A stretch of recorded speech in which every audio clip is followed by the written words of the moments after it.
मैंने बता रही ये भी सही है। ये भी तुम्हारी मेहरबानी है, वरना हम ढूंढते रहते हैं 1 घंटा। मैंने कहा ये निकल जाएंगे, मसला नहीं, हम पहुंच जाएंगे वापस।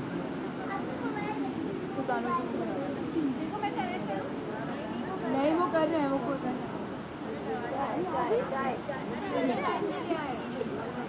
आज तो सुल्तान चाय पीना पड़ेगी मुझे।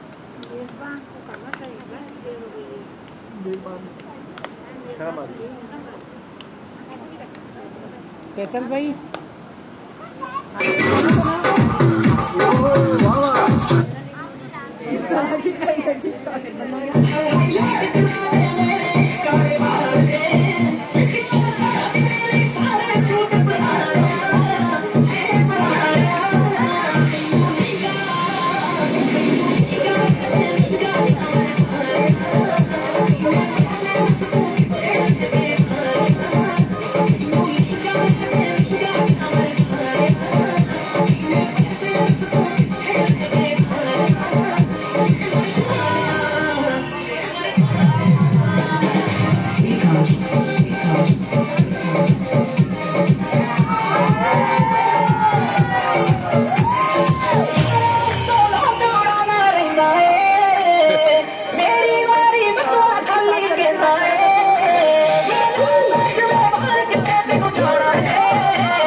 नहीं, आग बुझानी है।